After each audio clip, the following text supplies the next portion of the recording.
Hello, आज हम discuss कर रहे हैं हॉट्स के बारे में। हॉट्स माने हमें पता है हाई ऑर्डर थिंकिंग स्किल्स। और आप बोलोगे हाँ सर, अच्छा हुआ आप इसके बारे में बात कर रहे हैं, यही तो हमें टेंशन था। बट मैं बोलना चाहूंगा, पहली बात तो टेंशन मत लीजिए। कुछ चीजें मैं जो आपको बता रहा हूं इसके बारे में आज हम डिस्कस करेंगे, सो दैट आप ये अप्लाई कीजिए तो आप कोई भी क्वेश्चन सॉल्व करते समय, हॉट्स करते समय आप इजीली सॉल्व कर सकते हो।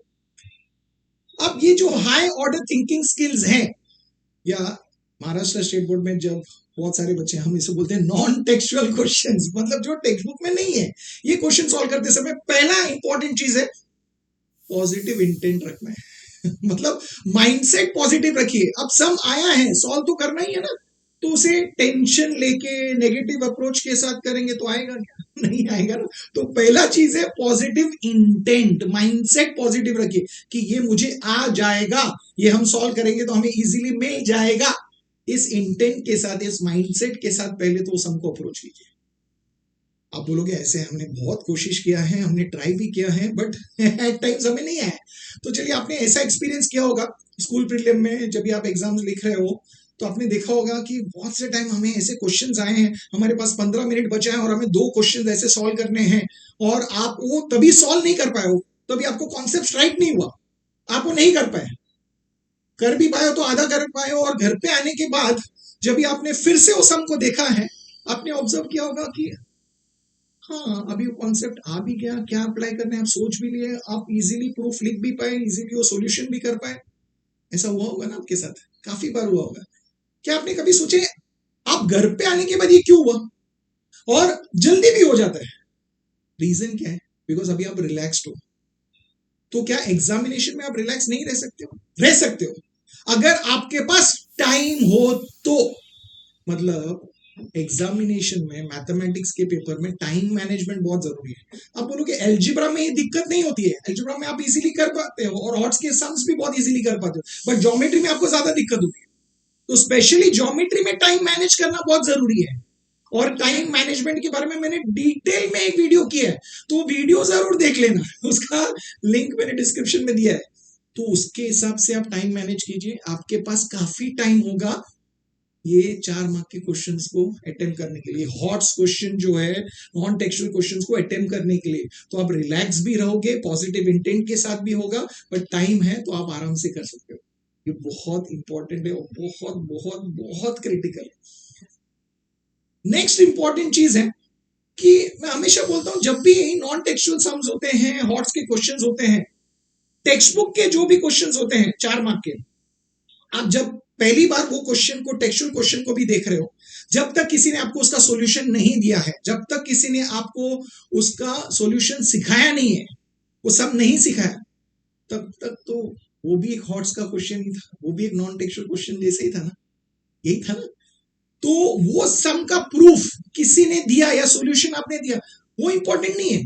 वो सॉल्यूशन या वो प्रूफ ऐसे क्यों लिखा है, वहां पे 4 कॉन्सेप्ट यूज हुए हैं, क्यों वहां पे वो कॉन्सेप्ट अप्लाई हुए, वो समझना जरूरी है। मतलब कॉन्सेप्ट क्लैरिटी और उसका एप्लीकेशन, ये जरूरी है, ये सीखिए।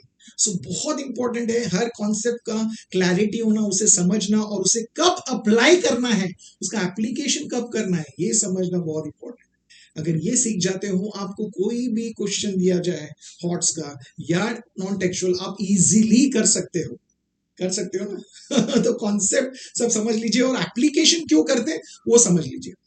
अब आप बोलोगे हाँ, आपने जो 3 पॉइंट्स बोले हैं वो तो हम समझ गए, बट इसके साथ बहुत इंपॉर्टेंट है आपका अप्रोच सही होना। जब मैं अप्रोच की बात कर रहा हूं, अब क्या होता है जब आप एल्जेब्रा के सम्स देखते हो, हॉट्स देखते हो, अब अगर समझो कोई सम है जो आप एपी का सम सॉल्व कर रहे हो, या कोई लीनियर इक्वेशन इनटू वेरिएबल्स का सम सॉल्व कर रहे हो, तो उसमें वेरिएबल आपने एज्यूम कर लिया, उसके बाद आप बोलते हो ना हाँ फर्स्ट कंडीशन देखना है तो फर्स्ट इक्वेशन मिलेगा, सेकेंड कंडीशन देखना है तो सेकेंड इक्वेशन मिलेगा। ये अप्रोच है उस सम का। तो हमें पता है ऐसे सम्स आएंगे तो हमें कैसे उसे सॉल्व करना है, कैसे सोचना है, मैं उसकी बात कर रहा हूं, फ्लो ऑफ थिंकिंग, उससे मैं कह रहा हूं अप्रोच बहुत इंपॉर्टेंट है। अब बोलोगे ज्योमेट्री में क्या दिक्कत होती है? ज्योमेट्री में एट टाइम्स कभी आप थियरम ऑफ पाइथागोरस का जब भी अगर आपको कोई हॉट दिया है, तो उसमें सिर्फ पाइथागोरस के कॉन्सेप्ट नहीं, सिमिलैरिटी का भी कोई कॉन्सेप्ट आ जाता है। ऐसे सर्कल में देखोगे कोई सम अगर आया है तो उसमें पाइथागोरस का भी कॉन्सेप्ट आ जाता है, सिमिलैरिटी का भी कॉन्सेप्ट आ जाता है। सिर्फ उस चैप्टर का कॉन्सेप्ट नहीं, मल्टीपल चैप्टर के कॉन्सेप्ट आ जाते हैं। तो इस समय हमें हमेशा समझना है कि अगर वो टू प्रूफ सम है, तो मैंने हमेशा कहा अप्रोच क्या है, पहले टू प्रूफ को देखो, वहां से सोचना स्टार्ट करो। सॉल्यूशन बेस्ड सम है तो पहले देखो क्या फाइंड करना है, वहां से सोचना स्टार्ट करो। तो ये जो अप्रोच की बात कर रहा हूं, ये सीखना जरूरी है। अगर ये सीखते हो तो आप कोई भी सम बहुत इजीली अटेम्प्ट कर सकते हो। अप्रोच को सेट कीजिए, ये सबसे क्रिटिकल है। और ये अप्रोच आप बहुत इजीली सीख सकते हो। बहुत सारे ढेर सारे सम्स मैंने हॉट्स के किए हैं, उसे देखना चैनल पे, आपको अप्रोच सीख जाओगे। अब इंपॉर्टेंट है, जितने सारे क्वेश्चंस, बहुत सारे मल्टीपल क्वेश्चंस आपको सॉल्व करना जरूरी है। बिकॉज जितने वैरायटी ऑफ क्वेश्चंस आप देखोगे और आप एक्सपोज करोगे खुद को, तो अच्छा होगा। तो आपको पता है, अरे हाँ ऐसे टाइप का किया था, ऐसे टाइप का किया, तो आप जल्दी सॉल्व कर पाओ। मतलब exposure to multiple variety of questions होना जरूरी। अब ये याद रखिए, कॉन्सेप्ट्स वही आते हैं जो हमें बुक में दिए हैं, जो हमारे सिलेबस में, उसके बाहर का कोई भी कॉन्सेप्ट नहीं आता है। राइट, कॉन्सेप्ट वही आता है, वो याद रखिए। सिर्फ मल्टीपल क्वेश्चन सॉल्व करते रहिए, maximum variety of question solve कीजिए, तो आपका कॉन्फिडेंस लेवल और बढ़ जाएगा। बट सबसे इंपॉर्टेंट चीज, last but not the least, very important, ये सारी चीजें करते समय you have to be happy. आपको खुश रहना है और स्माइल के साथ करना है। सो जब आप हैप्पीली, खुशी खुशी स्माइल के साथ ये करोगे, तो आपको कोई भी क्वेश्चन इजीली आ जाएगा और कोई भी आपको इस चीज से रोक नहीं सकता। तो अब ये सारे पॉइंटर्स जो मैंने बोले हैं, ये याद रखिए, इसे इंप्लीमेंट भी कीजिए और ऐसा प्रैक्टिस कीजिए, तो आप कॉन्फिडेंटली कर सकते हो।